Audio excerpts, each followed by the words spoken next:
Juste commencer avec avec quelque chose de petit qui ramène dans Sharet Teshuvah, dans Rabbeinu Yonah. Rabbeinu Yonah, il dit un machal qu'il ne faut jamais oublier, une allégorie. Il dit, il y avait une fois un jour un roi qui était son anniversaire. On sait que depuis la Torah, il était coutumier que le jour de l'anniversaire du roi, le roi il graciait celui qui voulait. Il allait, il demandait aux gens qu'est-ce qu'ils voulaient. Alors il a demandé d'aller dans les prisons. Il arrive dans les prisons, il demande qu'est-ce que tu veux. Tu veux, monsieur le roi, j'ai pris pour perpète la couette, le matelas. Il dit, ah vieux là, on peut me le changer. Le roi dit, changez-lui.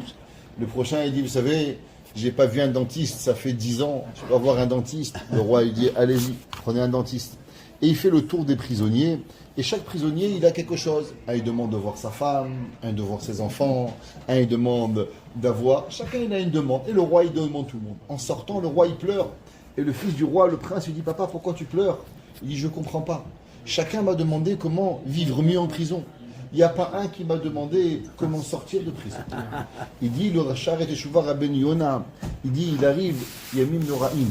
On arrive le Yemei Rahamim Vaselichot. Qu'est-ce qu'on demande? Une meilleure parnassa, Refoua Shelema. On demande de vivre mieux en galoute.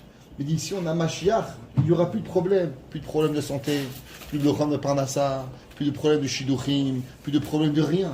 Toute notre vie, elle va chanter. Et on oublie le Ikar, le principal, et on demande seulement à quoi? À vivre mieux dans cet exil déjà de 1950. Alors pas oublier Yemei Rahamim Vaselichot, que Kadosh Baruch Hu, il prie et qui nous donne.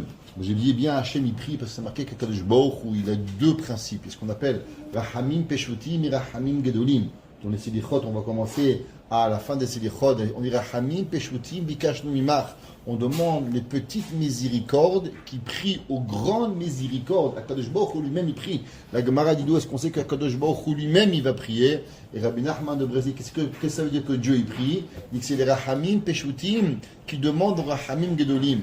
Alors on demande aux Rahamim Peshutim de voir combien on souffre et combien on est béhémet dans cette souffrance. Et que nos enfants, nos petits-enfants, notre famille, nos parents, tout Am Israël qui est là, et que la Géoula, elle provient et elle arrive, et qu'on puisse tous être délivrés et arriver à Yerushalayim et voir Akadosh Baruch Hu avec nous.